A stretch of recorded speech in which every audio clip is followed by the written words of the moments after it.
Channel Punjabi ਦੇਖ ਰਹੇ ਦਰਸ਼ਕਾਂ ਦਾ ਪ੍ਰੋਗਰਾਮ ਫਰੰਟ ਲਾਈਨ ਵਿੱਚ ਬਹੁਤ-ਬਹੁਤ ਸਵਾਗਤ। ਦੋਸਤੋ ਹਾਜ਼ਰ ਅੱਜ ਦੇ ਕੁਝ ਮੁੱਦੇ ਤੁਹਾਡੇ ਨਾਲ ਸਾਂਝੇ ਕਰਨ ਦੇ ਲਈ।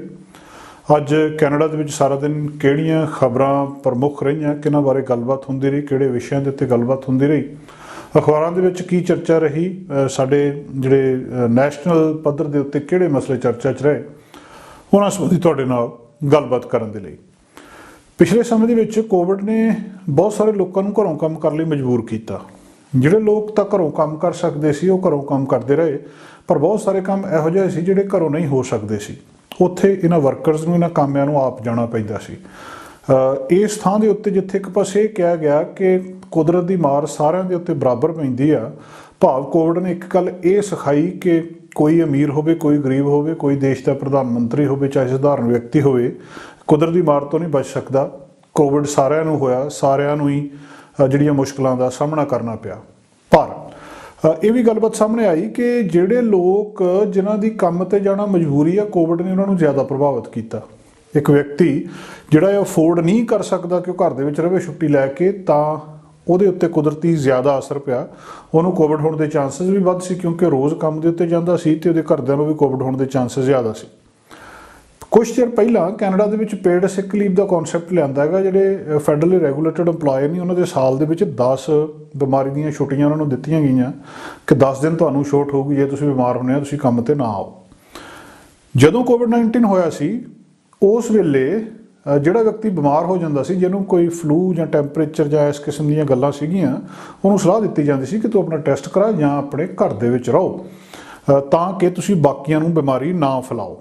ਹੁਣ ਇੱਕ ਸਰਵੇ ਸਾਹਮਣੇ ਆਇਆ ਜਿਹਦੇ ਵਿੱਚ ਇਹ ਪਤਾ ਲੱਗਿਆ ਕਿ 40% ਜਿਹੜੇ ਕੈਨੇਡੀਅਨ ਸੀਗੇ ਉਹ ਬਿਮਾਰ ਹੋਣ ਦੇ ਬਾਵਜੂਦ ਵੀ ਕੰਮ 'ਤੇ ਗਏ। ਭਾਵ ਕੈਨੇਡਾ ਇੱਕ ਅਮੀਰ ਦੇਸ਼ ਆ, ਡਿਵੈਲਪਡ ਕੰਟਰੀ ਆ। ਇਹਦੇ ਵਿੱਚ ਜੇਕਰ ਵਿਅਕਤੀ ਬਿਮਾਰ ਆ ਤਾਂ ਉਹਨੂੰ ਕੰਮ 'ਤੇ ਨਹੀਂ ਜਾਣਾ ਚਾਹੀਦਾ। ਉਹਦੇ ਕੋਲ ਇੰਨੀ ਕੁ ਖੁੱਲ੍ਹ ਹੋਣੀ ਚਾਹੀਦੀ ਆ ਕਿ ਉਹ ਘਰ ਰਹਿ ਸਕੇ। ਕੁਛ ਜਿਹੜੇ ਇੰਪਲੋਈਜ਼ ਨੇ ਉਹਨਾਂ ਨੂੰ ਹੁਣ 10 ਸਿਕ ਲੀਵ ਦਾ ਕਨਸੈਪਟ ਆਇਆ, ਪਰ ਸਾਰਿਆਂ ਦੇ ਲਈ ਇਹ ਮੌਜੂਦ ਨਹੀਂ ਹੈ। ਅਤੇ ਜੇ ਇਹ ਬਿਮਾਰ ਹੋਣ ਦੇ ਬਾਵਜੂਦ 40% ਲੋਕ ਪਿਛਲੇ ਸਮੇਂ ਦੇ ਵਿੱਚ ਕੰਮ 'ਤੇ ਗਏ ਆ, ਤਾਂ ਇਹਦਾ ਮਤਲਬ ਇਹ ਆ ਕਿ ਇਹਨਾਂ ਨੇ ਕਰੋਨਾ ਫੈਲਾਉਣ ਦੇ ਵਿੱਚ ਆਪਣਾ ਯੋਗਦਾਨ ਪਾਇਆ। ਕੋਵਿਡ ਦੇ ਕੇਸ ਘਟ ਸਕਦੇ ਸੀ, ਕਰੋਨੇ ਦੇ ਕੇਸ ਘਟ ਸਕਦੇ ਸੀ, ਜੇਕਰ ਇਹ ਬਿਮਾਰ ਲੋਕ ਕੰਮ 'ਤੇ ਨਾ ਜਾਂਦੇ। ਇਹ ਬਿਮਾਰ ਲੋਕ ਕੰਮ 'ਤੇ ਕਿਉਂ ਗਏ? ਇਹਦਾ ਕਾਰਨ ਇਹ ਹੈ ਕਿ ਇੱਕ ਤਾਂ ਉਹਨਾਂ ਕੋਲ ਛੁੱਟੀ ਨਹੀਂ ਸੀ। ਜੇ ਉਹਨਾਂ ਦੀ ਕੰਪਨੀ, ਉਹਨਾਂ ਦੀ ਸੰਸਥਾ ਇਸ ਗੱਲ ਦੀ ਆਗਿਆ ਦਿੰਦੀ ਕਿ ਤੁਸੀਂ ਜੇ ਬਿਮਾਰ ਆ ਤਾਂ ਘਰ ਰਹਿ ਲਓ, ਤੁਹਾਡੀ ਤਨਖਾਹ ਨਹੀਂ ਕੱਟੀ ਜਾਊਗੀ, ਤਾਂ ਸ਼ਾਇਦ ਇਹ ਲੋਕ ਕੰਮ ਦੇ ਉੱਤੇ ਨਾ ਜਾਂਦੇ ਅਤੇ ਕੁਦਰਤੀ ਤੌਰ ਦੇ ਉੱਤੇ ਕੋਵਿਡ ਨੂੰ ਫੈਲਾਉਣ ਦੇ ਵਿੱਚ ਸਹਾਈ ਨਾ ਹੁੰਦੇ। ਪੈਂਡੈਮਿਕ ਦੇ ਦੌਰਾਨ ਇਹ ਇੱਕ ਨਵੀਂ ਪੋਲ ਸਾਹਮਣੇ ਆਈ ਹੈ ਜਿਹੜੀ ਵਰਕਪਲੇਸ ਕਲਚਰ ਅਤੇ ਹੋਰ ਇਸ ਗੱਲ ਦੀ ਮਹੱਤਤਾ ਦੱਸਦੀ ਆ ਕਿ ਪੇਡ ਸਿਕ ਲੀਵ ਦਾ ਕੀ ਮਤਲਬ ਹੁੰਦਾ ਹੈ, ਪੇਡ ਸਿਕ ਲੀਵ ਕਿਉਂ ਜ਼ਰੂਰੀ ਹੈ। 20% ਜਿਹੜੇ ਰਿਸਪੋਂਡੈਂਟ ਸੀਗੇ ਉਹਨਾਂ ਨੇ ਕਿਹਾ ਕਿ ਉਹਨਾਂ ਨੇ ਪਿਛਲੇ ਸਾਲਾਂ ਦੇ ਵਿੱਚ ਕਦੇ ਕੰਮ ਕੀਤਾ ਜਦੋਂ ਬਿਮਾਰ ਸੀ। 19% ਕਹਿੰਦੇ ਕਿ ਉਹਨਾਂ ਨੂੰ ਬਹੁਤ ਵਾਰੀ ਉਹਨਾਂ ਨੇ ਕੰਮ ਕੀਤਾ ਜਦੋਂ ਬਿਮਾਰ ਸੀਗੇ। 59% ਕਹਿੰਦੇ ਕਿ ਉਹ ਕੰਮ ਦੇ ਉੱਤੇ ਗਏ ਜਦੋਂ ਉਹ ਬਿਮਾਰ ਸੀਗੇ। ਸੋ ਹੁਣ ਇਹ, ਹਾਲਾਂਕਿ ਇਸ ਅੰਕੜਿਆਂ ਦੇ ਵਿੱਚ ਘਰੋਂ ਕੰਮ ਕਰਨ ਵਾਲਿਆਂ ਨੂੰ ਸ਼ਾਮਲ ਨਹੀਂ ਕੀਤਾ ਗਿਆ। ਇਹ ਜਿਹੜਾ ਸਰਵੇ ਆ, ਇਹ ਐਨਵਾਇਰੋਨਿਕਸ ਇੰਸਟੀਚਿਊਟ ਆਫ ਸਰਵੇ ਰਿਸਰਚ, ਉਹਨਾਂ ਨੇ ਪਾਰਟਨਰਸ਼ਿਪ ਕੀਤੀ ਹੈ ਫਿਊਚਰ ਸਕਿੱਲ ਸੈਂਟਰ ਅਤੇ ਡਾਇਵਰਸਿਟੀ ਇੰਸਟੀਚਿਊਟ ਰੇਅਰਸਨ ਯੂਨੀਵਰਸਿਟੀ ਦੇ, ਜਿਹੜੀ ਰੇਅਰਸਨ ਯੂਨੀਵਰਸਿਟੀ ਆ ਉਹਦੇ ਨਾਲ 6000 ਬੰਦਾ, 5913 ਕੈਨੇਡੀਅਨਸ ਨੂੰ ਉਹਨਾਂ ਨੇ ਇਸ ਗੱਲ ਦੇ ਲਈ ਇੰਟਰਵਿਊ ਕੀਤਾ ਕਿ ਜੇ ਤੁਸੀਂ ਬਿਮਾਰ ਹੋ ਜਾਂਦੇ ਆ ਤਾਂ ਤੁਸੀਂ ਕੀ ਕਰੋਗੇ। ਫਿਰ ਉਹਨਾਂ ਨੂੰ ਪੁੱਛਿਆ ਗਿਆ ਕਿ ਤੁਸੀਂ ਜੇ ਬਿਮਾਰ ਆ ਤਾਂ ਕੰਮ ਦੇ ਉੱਤੇ ਜਾਓਗੇ ਅਤੇ ਫਿਰ ਤੁਸੀਂ ਕਿਸ ਤਰੀਕੇ ਦੇ ਨਾਲ ਉੱਥੇ ਜਾਓਗੇ। ਉਹ ਕਹਿੰਦੇ ਬਹੁਤ ਵੱਡੀ ਇੱਕ ਗੱਲਬਾਤ ਸੀਗੀ ਦੋਵਾਂ ਪਾਸਿਆਂ ਤੋਂ ਜਦੋਂ ਇਹ ਸਰਵੇ ਕੀਤਾ ਗਿਆ, ਜਿਹਦੇ ਵਿੱਚੋਂ ਇਹ ਗੱਲਾਂ ਬਾਤਾਂ ਸਾਹਮਣੇ ਆਈਆਂ ਕਿ ਜਿਹੜੀਆਂ 10 ਪੇਡ ਸਿਕ ਲੀਵ ਆ ਜਿਹਦੇ ਲਈ ਲੈਜਿਸਲੇਸ਼ਨ ਪਾਸ ਕੀਤਾ ਗਿਆ ਫੈਡਰਲੀ ਰੈਗੂਲੇਟਡ ਵਰਕਰਸ ਦੇ ਲਈ, ਉਹਦੀ ਮਹੱਤਤਾ ਕੀ ਹੈ। ਇਹ ਸਰਵੇ ਜੂਨ 1 ਤੋਂ ਲੈ ਕੇ 28 ਤੱਕ ਕੰਡਕਟ ਕੀਤਾ ਗਿਆ, ਜਿਹਦੇ 'ਚ ਵਰਕਰਸ ਨੂੰ ਇਹ ਪੁੱਛਿਆ ਗਿਆ ਸੀ ਕਿ ਜੇ ਪ੍ਰੀ ਪੈਂਡੈਮਿਕ ਟਾਈਮਸ ਦੇ ਵਿੱਚ ਜਦੋਂ ਜਿਹੜੇ ਬਿਮਾਰ ਹੁੰਦੇ ਆ ਤਾਂ ਉਸ ਵੇਲੇ 50% ਨੇ ਲਗਭਗ ਨੇ ਕਿਹਾ ਸੀ ਕਿ ਉਹ ਕੰਮ ਦੇ ਉੱਤੇ ਗਏ ਹੁੰਦੇ ਜੇਕਰ ਉਹਨਾਂ ਨੂੰ ਕੋਲਡ ਫਲੂ ਹੁੰਦਾ ਤਾਂ ਵੀ। 22% ਜਿਹੜੇ ਆ ਉਹ ਕਹਿੰਦੇ ਕਿ ਉਹ ਇਸ ਕਰਕੇ ਕੰਮ ਦੇ ਉੱਤੇ ਗਏ ਕਿਉਂਕਿ ਉਹਨਾਂ ਕੋਲ ਪੇਡ ਸਿਕ ਲੀਵ ਹੀ ਹੈ ਨਹੀਂ। 29% ਜਿਹੜੇ ਕਹਿੰਦੇ ਆ ਉਹਨਾਂ ਨੇ ਕੋਈ ਨਾ ਕੋਈ ਹੋਰ ਰੀਜ਼ਨ ਇਹਦਾ ਦੱਸਿਆ ਆ। ਸੋ ਬੜੀ ਸਿੱਧੀ ਗੱਲ ਆ ਕਿ ਜੇਕਰ ਇਹਨਾਂ ਲੋਕਾਂ ਕੋਲ ਪੇਡ ਸਿਕ ਲੀਵ ਹੁੰਦੀ ਤਾਂ ਇਹ ਕੰਮ 'ਤੇ ਨਾ ਜਾਂਦੇ। ਇਹ ਜਿੱਥੇ ਪੇਡ ਸਿਕ ਲੀਵ ਦੀ ਮਹੱਤਤਾ ਦੱਸਦੀ ਹੈ, ਉਹਦੀ ਇੰਪੋਰਟੈਂਸ ਦੱਸਦੀ ਹੈ, ਉੱਥੇ ਲੋਕਾਂ ਦਾ ਕੈਨੇਡਾ ਵਰਗੇ ਦੇਸ਼ ਵਿੱਚ ਵੀ ਲੋਕਾਂ ਦੇ ਇਸ ਹਾਲ ਨੂੰ ਦੱਸਦੀ ਹੈ ਕਿ ਬਿਮਾਰ ਹੋਣ ਦੇ ਬਾਵਜੂਦ ਵੀ ਉਹ ਛੁੱਟੀ ਨਹੀਂ ਲੈ ਸਕਦੇ। ਇੱਕ ਪੋਲ ਜਿਹੜਾ ਇਹ ਆ, ਇਹਦੇ ਵਿੱਚੋਂ ਬਹੁਤ ਸਾਰੀਆਂ ਚੀਜ਼ਾਂ ਦੇ ਲਈ ਉਹਨਾਂ ਨੇ ਇਹ ਪੋਲ ਤੋਂ ਬਾਅਦ ਗੱਲਾਂ ਬਾਤਾਂ ਸਾਹਮਣੇ ਆਈਆਂ ਜਿਹੜੀਆਂ ਹੈਲਪਫੁਲ ਹੋ ਰਹੀਆਂ, ਸਹਾਇਕ ਹੋ ਰਹੀਆਂ ਅੱਗੇ ਤੋਂ ਨੀਤੀਆਂ ਬਣਾਉਣ ਦੇ ਵਿੱਚ। ਸੋ ਜਿਹੜੇ ਬਿਮਾਰ ਹੋਣ ਦੇ ਬਾਵਜੂਦ ਕੰਮ ਤੇ ਜਾਣਾ ਔਰ ਜੌਬ ਸਿਕਿਉਰਿਟੀ ਹੈ ਜਿਹੜੀ, ਉਹ ਸਿੱਧੀ ਇਹਦੇ ਵਿੱਚ ਆ ਕਿ ਤੁਸੀਂ ਕਿੰਨਾ ਚਿਰ ਬਿਮਾਰ ਰਹਿੰਦੇ ਆ ਜਾਂ ਕਿੰਨਾ ਚਿਰ ਕੰਮ ਦੇ ਉੱਤੇ ਨਹੀਂ ਜਾਂਦੇ। ਇਹਦੇ ਵਿੱਚ ਅੱਗਿਓਂ ਜਿਹੜੇ ਔਰਤਾਂ ਮਰਦ ਸੀਗੇ ਉਹਨਾਂ ਦੇ ਵੀ ਹੋਰ ਡਿਟੇਲ ਸਾਹਮਣੇ ਆਈ ਆ ਕਿ ਉਹਨਾਂ ਦੋਹਾਂ ਦਾ ਬਿਹੇਵੀਅਰ ਵੀ ਅਲੱਗ-ਅਲੱਗ ਆ। ਤੇ ਜਿਹੜੇ 46% ਉਹ ਕਹਿੰਦੇ ਕਿ ਅਸੀਂ ਇਸ ਕਰਕੇ ਕੰਮ ਦੇ ਉੱਤੇ ਗਏ ਹਾਂ ਕਿਉਂਕਿ ਕੰਮ ਜਿਹੜਾ ਹੈਗਾ ਉਹ ਸਾਡੇ ਉੱਤੇ, ਜਿਹੜਾ ਵਰਕ ਪਲੇਸ ਆ ਸਾਡੇ ਤੇ ਡਿਪੈਂਡ ਕਰਦੀ ਹੈ, ਭਾਵ ਕਿ ਉਹ ਡਿਪੈਂਡੈਂਟ ਆ ਸਾਡੇ ਤੇ, ਉਹ ਸਾਡੇ ਬਿਨਾਂ ਉੱਥੇ ਕੰਮ ਨਹੀਂ ਚੱਲਣਾ। ਇਹ ਵੀ ਇੱਕ ਵੱਡਾ ਕਾਰਨ ਸੀ ਕਿ ਉਹਨਾਂ ਨੂੰ ਕੰਮ ਦੇ ਉੱਤੇ ਜਾਣਾ ਪਿਆ। ਤੇ ਜਿਹੜੇ 43% ਆ ਉਹ ਕਹਿੰਦੇ ਵੀ ਅਸੀਂ ਇਸ ਕਰਕੇ ਗਏ ਕਿਉਂਕਿ ਸਾਨੂੰ ਪਤਾ ਸੀ ਜੇ ਅਸੀਂ ਨਾ ਗਏ ਉੱਥੇ ਤਾਂ ਸਾਨੂੰ ਸਾਡੀ ਪੇ ਜਿਹੜੀ ਆ ਕੱਟੀ ਜਾਣੀ ਹੈ, ਸਾਡੇ ਪੈਸੇ ਜਿਹੜੇ ਆ ਉਹ ਨਹੀਂ ਮਿਲਣੇ। 33% ਕਹਿੰਦੇ ਅਸੀਂ ਇਸ ਕਰਕੇ ਗਏ ਵੀ ਸਾਡਾ ਕੰਮ ਹੀ ਬਹੁਤ ਪਿਆ ਉੱਥੇ, ਕਿਸੇ ਨਾ ਕਿਸੇ ਨੇ ਤਾਂ ਖਤਮ ਕਰਨਾ, ਕੱਲ੍ਹ ਨੂੰ ਜਾ ਕੇ ਸਾਨੂੰ ਖਤਮ ਕਰਨਾ ਪੈਣਾ ਜੇ ਅੱਜ ਅਸੀਂ ਨਾ ਗਏ। ਤੇ 18% ਕਹਿੰਦੇ ਵੀ ਸਾਡੇ ਉੱਤੇ ਬੌਸ ਦਾ ਪ੍ਰੈਸ਼ਰ ਸੀਗਾ, ਕਿਸੇ ਨਾ ਕਿਸੇ ਤਰ੍ਹਾਂ ਪ੍ਰੈਸ਼ਰ ਦੇ ਹਿਸਾਬ ਨਾਲ ਸਾਨੂੰ ਲੱਗਿਆ ਵੀ ਨਹੀਂ ਛੁੱਟੀ ਕੀਤੀ ਤਾਂ ਮਾੜੀ ਗੱਲ ਹੋਊਗੀ, ਸਾਨੂੰ ਜਾਣਾ ਚਾਹੀਦਾ। ਸੋ ਇਹ ਇੱਕ ਗੱਲਬਾਤ ਜਿਹੜੀ ਪੇਡ ਸਿਕ ਲੀਵ ਦੀ ਛੁੱਟੀ ਨੂੰ ਵੀ ਦਰਸਾਉਂਦੀ ਆ ਕਿ ਕਿਉਂ ਛੁੱਟੀ ਮਿਲਣੀ ਚਾਹੀਦੀ ਆ। ਤੇ ਦੂਜੇ ਪਾਸੇ ਇੱਕ ਇਹ ਵੀ ਕੌੜਾ ਸੱਚ ਕੈਨੇਡਾ ਦਾ ਕਿ ਕੁਆਰੰਟੀਨ, ਆਈਸੋਲੇਸ਼ਨ ਤੇ ਹੋਰ ਇੱਕ ਦੂਜੇ ਤੋਂ ਪਰੇ ਰਹਿਣ ਦੀਆਂ ਗੱਲਾਂ ਬਾਤਾਂ, ਜੇਕਰ ਤੁਸੀਂ ਬਿਮਾਰ ਆ, ਲੋਕਾਂ ਨੇ ਆਪਣੀ ਬਿਮਾਰੀ ਨੂੰ ਛੁਪਾਇਆ ਵੀ ਆ, ਲੋਕ ਕੰਮ ਦੇ ਉੱਤੇ ਗਏ ਵੀ ਆ, ਕਾਰਨ ਉਹਦਾ ਕੋਈ ਵੀ ਹੋਵੇ, ਪਰ ਇਹਦੇ ਨਾਲ ਕਰੋਨਾ ਜ਼ਰੂਰ ਵਧਿਆ। ਕਰੋਨਾ ਨੇ ਬਹੁਤ ਸਾਰੀ ਇੰਡਸਟਰੀਜ਼ ਨੂੰ ਪ੍ਰਭਾਵਿਤ ਕੀਤਾ। ਜੀਵਨ ਦਾ ਕੋਈ ਵੀ ਪੱਖ ਆ ਜਿਹੜਾ ਉਹ ਕਰੋਨਾ ਤੋਂ ਪ੍ਰਭਾਵਿਤ ਹੋਏ ਬਿਨਾਂ ਨਹੀਂ ਰਿਹਾ। ਕੁਝ ਕੰਮਾਂ ਕਾਰਾਂ ਦੇ ਉੱਤੇ ਅਸਰ ਪਿਆ, ਕੁਝ ਕੰਮਾਂ ਕਾਰਾਂ ਦੇ ਉੱਤੇ ਪੋਜ਼ੀਟਿਵ ਅਸਰ ਪਿਆ। ਜਿਵੇਂ ਘਰਾਂ ਦੀ ਮਾਰਕੀਟ ਸੀ, ਇਹਦੀ ਸੇਲ ਬਹੁਤ ਜ਼ਿਆਦਾ ਵੱਧ ਗਈ, ਘਰਾਂ ਦੀਆਂ ਕੀਮਤਾਂ ਵੱਧ ਗਈਆਂ, ਕਈ ਕੰਮਾਂ ਕਾਰਾਂ ਦੇ ਵਿੱਚ ਵਾਧਾ ਹੋਇਆ। ਪਰ ਕੁਝ ਕੰਮਾਂ ਕਾਰਾਂ ਦੇ ਉੱਤੇ ਇੰਨਾ ਮਾੜਾ ਅਸਰ ਪਿਆ ਕਿ ਉਹ ਕੰਮਕਾਰ ਪੱਕੇ ਬੰਦ ਹੋ ਗਏ ਕਿ ਭਾਵੇਂ ਹੁਣ ਹਾਲਾਤ ਠੀਕ ਠਾਕ ਹੋ ਵੀ ਜਾਣ, ਉਹ ਕੰਮਕਾਰ ਦੁਬਾਰਾ ਪੈਰਾਂ ਸਿਰ ਨਹੀਂ ਆਉਣੇ, ਉਹ ਕੰਮਕਾਰ ਦੁਬਾਰਾ ਉਸ ਤਰ੍ਹਾਂ ਨਹੀਂ ਸ਼ੁਰੂ ਹੋਣੇ। ਇਹਨਾਂ ਦੇ ਵਿੱਚ ਬਹੁਤ ਸਾਰੇ ਉਹ ਕੰਮਕਾਰ ਸੀ ਜਿਹੜੇ ਕਰੂਜ਼ ਸ਼ਿਪਸ ਦੇ ਨਾਲ ਜਾਂ ਕਰੂਜ਼ਸ ਦੇ ਨਾਲ ਰਿਲੇਟਡ ਸੀਗੇ। ਕਿਸੇ ਥਾਂ ਦੇ ਉੱਤੇ ਰੈਸਟੋਰੈਂਟ ਸੀ ਕਿ ਤੁਸੀਂ ਸਮੁੰਦਰੀ ਜਹਾਜ਼ ਦੇ ਵਿੱਚ ਕੁਛ ਦਿਨ ਕੱਟ ਕੇ ਫਿਰ ਤੁਰ ਕੇ ਆਉਣੇ, ਉਹਦੇ ਤੋਂ ਬਾਅਦ ਜਿੱਥੇ ਆ ਕੇ ਉਹ ਜਹਾਜ਼ ਨੇ ਲੱਗਣਾ, ਉੱਥੇ ਜਿਹੜਾ ਰੈਸਟੋਰੈਂਟ ਆ, ਉੱਥੇ ਜਿਹੜਾ ਹੋਟਲ ਆ, ਉਹ ਆਪਣੇ ਆਪ ਦੇ ਵਿੱਚ ਬੰਦ ਹੋ ਗਿਆ ਕਿਉਂਕਿ ਇਹ ਇੰਡਸਟਰੀ ਬੰਦ ਹੋ ਗਈ। ਇਹ ਇੰਡਸਟਰੀ ਦੁਬਾਰਾ ਤੋਂ ਸ਼ੁਰੂ ਹੋ ਰਹੀ ਆ। US centre for disease control ਤੇ ਪ੍ਰੀਵੈਂਸ਼ਨ ਨੇ ਇਨਵੈਸਟੀਗੇਸ਼ਨ ਕੀਤੀ ਆ 80 ਕਰੂਜ਼ ਸ਼ਿਪ ਦੀ। ਸਮੁੰਦਰੀ ਜਹਾਜ਼ ਜਿਹਦੇ ਵਿੱਚ ਲੋਕ ਕੁਛ ਦਿਨ ਕੱਟਣ ਜਾਂਦੇ ਆ ਇੱਕ ਥਾਂ ਤੋਂ ਦੂਜੇ ਥਾਂ ਦੇ ਉੱਤੇ, COVID-19 ਆਊਟਬ੍ਰੇਕਸ ਦੇ ਕਰਕੇ ਨਵਾਂ ਇੱਕ ਕਲਰ ਕੋਡ ਸਿਸਟਮ ਸ਼ੁਰੂ ਕੀਤਾ ਗਿਆ ਜਿਹੜਾ ਕਰੂਜ਼ ਇੰਡਸਟਰੀ ਨੇ ਇੰਟਰੋਡਿਊਸ ਕੀਤਾ ਹੈ। ਤੇ CDC ਇਹਨੂੰ ਮੋਨੀਟਰ ਕਰਦੀ ਆ ਕਿਉਂਕਿ ਇੱਕ ਸਮੁੰਦਰੀ ਜਹਾਜ਼ ਦੇ ਵਿੱਚ ਤੁਸੀਂ 15-20 ਮਹੀਨੇ ਦੇ ਲਈ ਜਾਂ 15-20 ਦਿਨ ਦੇ ਲਈ ਜਾਂ ਮਹੀਨੇ ਦੇ ਲਈ ਜਾਂ ਕੋਈ ਸਮੇਂ ਦੇ ਲਈ ਇਕੱਠੇ ਰਹਿਣਾ ਆ। ਤੇ ਬਿਲਕੁਲ ਇੱਕ ਕਈ ਥਾਵਾਂ ਦੇ ਉੱਤੇ ਉਸ এনवायरमेंट ਦੇ ਵਿੱਚ ਜਦੋਂ ਕੋਵਿਡ ਫੈਲ ਗਿਆ ਤਾਂ ਉੱਥੇ ਇੰਤਜ਼ਾਮ ਕੋਈ ਨਹੀਂ, ਤੇ ਉਹ ਇੱਕ ਵੱਡੀ ਸੰਕਟ ਵਾਲੀ ਗੱਲਬਾਤ ਹੁੰਦੀ ਆ। ਇਹਨੂੰ ਦੇਖਦੇ ਜਿਹੜੀ ਇਹ ਇੰਡਸਟਰੀ ਆ, ਇਹਨਾਂ ਨੇ ਇੱਕ ਕੋਡ ਸਿਸਟਮ ਸ਼ੁਰੂ ਕੀਤਾ। 86 ਜਿਹੜੇ ਸ਼ਿਪ ਹੈਗੇ, ਨਵਰਜੀਅਨ ਕਰੂਜ਼ ਲਾਈਨਸ ਦੇ, ਡਿਜ਼ਨੀ ਦੇ, ਕਾਰਨੀਵਲ ਕਾਰਪੋਰੇਸ਼ਨ ਦੇ, ਰਾਇਲ ਕੈਰੇਬੀਅਨ ਕਰੂਜ਼ ਲਾਈਨ ਦੇ, ਇਹਨਾਂ ਸਾਰਿਆਂ ਨੂੰ ਯੈਲੋ ਫਲੈਗ ਦਿੱਤੇ ਗਏ ਆ, ਯਾਨੀ ਕਿ ਪੀਲੇ ਰੰਗ ਦੇ ਕਾਰਡ ਜਿਹੜੇ ਦਿੱਤੇ ਗਏ ਆ। CDC ਇਨਵੈਸਟੀਗੇਸ਼ਨ ਇਹ ਗੱਲਬਾਤ ਦੱਸ ਰਹੀ ਹੈ। ਯੈਲੋ ਜਿਹੜਾ ਫਲੈਗ ਆ ਉਹਦਾ ਮਤਲਬ ਇਹ ਆ ਕਿ COVID-19 ਦੇ ਕੇਸ ਇੱਥੇ 0.1% ਤੋਂ ਜ਼ਿਆਦਾ ਰਿਪੋਰਟ ਕੀਤੇ ਗਏ ਆ। ਮਤਲਬ ਜੇ 6500 ਉੱਥੇ ਪੈਸੰਜਰ ਹੈਗੇ ਆ ਜਹਾਜ਼ ਦੇ ਵਿੱਚ ਸਵਾਰ ਆ ਤਾਂ ਉੱਥੇ 7 ਜਾਂ ਇਹਦੇ ਤੋਂ ਜ਼ਿਆਦਾ ਕੇਸ ਹੋਏ ਆ, ਤੇ ਉਹਨੂੰ ਫਿਰ ਇਹ ਯੈਲੋ ਫਲੈਗ ਦੇ ਦਿੱਤੇ ਜਾਂਦੇ ਆ। ਇਹਨਾਂ ਦੇ ਵਿੱਚ ਕਾਰਨੀਵਲ, ਮਾਰਡੀ ਗ੍ਰਾਸ ਤੇ ਬਹੁਤ ਵੱਡਾ ਕਰੂਜ਼ ਸ਼ਿਪ ਆ ਜਿਹਦੇ ਵਿੱਚ 6500 ਗੈਸਟ ਇੱਕੋ ਵੇਲੇ ਜਾ ਸਕਦੇ ਆ। ਜੁਲਾਈ ਦੇ ਵਿੱਚ ਰਾਇਲ ਕੈਰੇਬੀਅਨ ਨੇ 25 ਸ਼ਿਪ ਆਪਰੇਟ ਕੀਤੇ ਸੀ ਜਿਨ੍ਹਾਂ ਨੂੰ ਯੈਲੋ ਲੇਬਲ ਦਿੱਤਾ ਗਿਆ ਸੀ। ਹੁਣ ਇਹ ਜਿਹੜੇ ਯੈਲੋ ਲੇਬਲ ਸ਼ਿਪਸ ਨੇ, ਜਿਵੇਂ ਓਡੀਸੀ ਆਫ ਸੀਜ਼ ਆ, ਇਹ ਵੱਖ-ਵੱਖ ਥਾਵਾਂ ਦੇ ਉੱਤੇ ਗਿਆ ਸੀ। 55 ਲੋਕ ਇਹਦੇ ਵਿੱਚ ਪੋਜ਼ੀਟਿਵ ਆਏ ਸੀ। ਰੈੱਡ ਵਾਰਨਿੰਗ ਜਿਹੜੀ ਉਹ ਹਾਈਐਸਟ ਲੈਵਲ ਦੇ ਉੱਤੇ ਆ। CDC ਨੇ ਕਿਹਾ ਸੀ ਕਿ ਸ਼ਿਪ ਨੂੰ ਰਿਵਿਊ ਕੀਤਾ ਜਾਂਦਾ ਤੇ ਰੈੱਡ ਸਟੇਟਸ ਉਹਨੂੰ ਦਿੱਤਾ ਜਾਂਦਾ, ਤੇ ਜਿਹੜੀ ਟਰਾਂਸਮਿਸ਼ਨ ਆ, ਜੇ ਟਰਾਂਸਮਿਸ਼ਨ ਆ COVID-19 ਦੀ ਉੱਥੇ ਬਹੁਤ ਜ਼ਿਆਦਾ ਹੋਵੇ ਔਨ ਬੋਰਡ, ਅਜੇ ਤੱਕ ਕਿਸੇ ਵੀ ਸ਼ਿਪ ਨੂੰ ਰੈੱਡ ਫਲੈਗ ਨਹੀਂ ਦਿੱਤਾ ਗਿਆ। ਇਹ ਇੰਡਸਟਰੀ ਦੁਬਾਰਾ ਚੱਲ ਪਈ, ਬਹੁਤ ਸਾਰੀਆਂ ਥਾਵਾਂ ਦੇ ਉੱਤੇ ਅਜੇ ਨਹੀਂ ਚੱਲੀ। ਵਾਰਨਿੰਗ ਸਿਸਟਮ ਜਿਹੜਾ ਆ, ਇਹ ਸ਼ਿਪਸ ਜਿਹੜੇ ਵੀ ਅਮਰੀਕਾ ਵਿੱਚੋਂ ਜਾਂਦੇ ਆ ਜਾਂ ਅਮਰੀਕਾ ਵੱਲ ਨੂੰ ਜਾਂਦੇ ਆ ਉੱਥੇ ਲਾਗੂ ਹੁੰਦਾ। ਟਰਾਂਸਪੋਰਟ ਕੈਨੇਡਾ ਨੇ 1 ਸਾਲ ਦੇ ਲਈ ਸਾਰੇ ਕਰੂਜ਼ ਸ਼ਿਪ ਨੂੰ ਸਸਪੈਂਡ ਕਰ ਦਿੱਤਾ ਸੀ ਤੇ ਇਹ ਹੁਣ ਫਰਵਰੀ 2022 ਦੇ ਵਿੱਚ ਇਹ ਦੁਬਾਰਾ ਸ਼ੁਰੂ ਹੋਣਗੇ। ਸਰਕਾਰ ਲਗਾਤਾਰ ਕੈਨੇਡੀਅਨਸ ਨੂੰ ਐਡਵਾਈਸ ਦੇ ਰਹੀ ਹੈ ਕਿ ਤੁਸੀਂ ਕਰੂਜ਼ ਸ਼ਿਪ ਦੇ ਉੱਤੇ ਜਿਹੜਾ ਜਾਣਾ ਅਵੋਇਡ ਕਰੋ, ਦੇਸ਼ ਦੇ ਵਿੱਚੋਂ ਬਾਹਰ ਜਾਣਾ ਅਵੋਇਡ ਕਰੋ ਅਗਲੇ ਨੋਟਿਸ ਤੱਕ। ਇਹ ਜਹਾਜ਼ਾਂ ਦੇ ਉੱਤੇ ਇੰਨੇ ਜ਼ਿਆਦਾ ਕੇਸ ਹੋ ਰਹੇ ਆ, ਫਿਰ ਵੀ ਕੀ ਕਰਨਾ ਕਿ ਲੋਕ ਇੱਥੇ ਲਗਾਤਾਰ ਜਾ ਰਹੇ ਔਰ ਹਟ ਨਹੀਂ ਰਹੇ।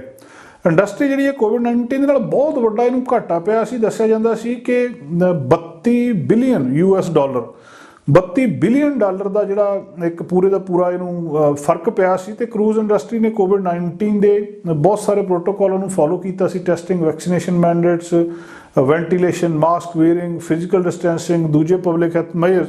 ਤੇ ਕਰੂਜ਼ ਲਾਈਨ ਇੰਟਰਨੈਸ਼ਨਲ ਐਸੋਸੀਏਸ਼ਨ ਜਿਹੜੀ CLIA ਹੈ ਉਹਨੇ ਕਿਹਾ ਸੀ ਕਿ 30 ਦੇਸ਼ ਜਿਹੜੇ ਆ, ਕਿਹਾ ਉਹਨਾਂ ਨੇ ਕਿ 30 ਦੇਸ਼ ਜਿਹੜੇ ਆ ਉਹਨਾਂ ਨੇ ਦੁਬਾਰਾ ਕਰੂਜ਼ ਸ਼ਿਪਸ ਨੂੰ ਇਸ ਸਾਲ ਦੇ ਵਿੱਚ ਸ਼ੁਰੂ ਕਰ ਦਿੱਤਾ। ਤੇ ਬਹੁਤ ਸਾਰੇ ਜਿਹੜੇ ਉਹਨਾਂ ਨੇ ਅਜੇ ਤੱਕ ਸ਼ੁਰੂ ਨਹੀਂ ਕੀਤੇ, ਜਿਨ੍ਹਾਂ ਦੇ ਵਿੱਚ ਕਾਫੀ ਦੇਸ਼ ਜਿਹੜੇ ਸ਼ਾਮਲ ਆ। CLI ਨੇ ਕਿਹਾ ਸੀ ਕਿ ਇੰਡਸਟਰੀ 4 ਮਿਲੀਅਨ ਪੈਸੰਜਰਸ ਨੂੰ ਦੁਬਾਰਾ ਸੱਦ ਰਹੀ ਆ ਔਰ ਕਰੂਜ਼ਿੰਗ ਦੀ ਡਿਮਾਂਡ ਬਹੁਤ ਜ਼ਿਆਦਾ ਅਜੇ ਵੀ ਵੱਧਦਾ। 82% ਜਿਹੜੇ ਕਰੂਜ਼ਰਸ ਆ ਉਹ ਕਹਿ ਰਹੇ ਆ ਕਿ ਅਸੀਂ ਦੁਬਾਰਾ ਪਲਾਨ ਕਰਾਂਗੇ ਜਲਦੀ ਆਪਣਾ ਟ੍ਰਿਪ ਕਿਤੇ ਹੋਰ ਜਾਣ ਦੇ ਲਈ। ਇਹਦਾ ਮਤਲਬ ਮੰਗ ਬਹੁਤ ਜ਼ਿਆਦਾ ਆ। ਓਮਿਕਰੋਨ, ਇਹ ਸਾਰਾ ਕੁਝ ਓਮਿਕਰੋਨ ਵੇਰੀਐਂਟ ਤੋਂ ਪਹਿਲਾਂ ਸੀ। ਹੁਣ ਸਵਾਲ ਫਿਰ ਇਹੀ ਹੈ ਕਿ ਲੋਕ ਕਿਉਂ ਇਹਦੇ ਉੱਤੇ ਜਾ ਰਹੇ ਆ ਜੇ ਬਾਰ-ਬਾਰ ਇੰਨਾ ਰਿਸਕ ਹੈਗਾ ਆ। ਤਾਂ ਦੱਸਿਆ ਜਾ ਰਿਹਾ ਕੁਝ ਲੋਕ ਇਹ ਕਹਿੰਦੇ ਆ ਕਿ ਕਰੂਜ਼ ਸ਼ਿਪ ਦੇ ਉੱਤੇ ਜਾਣ ਦਾ, ਕੋਵਿਡ ਹੋਣ ਦਾ ਓਨਾ ਕੀ ਰਿਸਕ ਆ ਜਿੰਨਾ ਕੁ ਰਿਸਕ ਕਿਸੇ ਗਰੋਸਰੀ ਸਟੋਰ ਦੇ ਉੱਤੇ ਜਾਣ ਦੇ ਨਾਲ, ਕਿ ਇੰਨੇ ਕਿ ਤੁਸੀਂ ਐਕਸਪੋਜ਼ ਹੁੰਦੇ ਆ।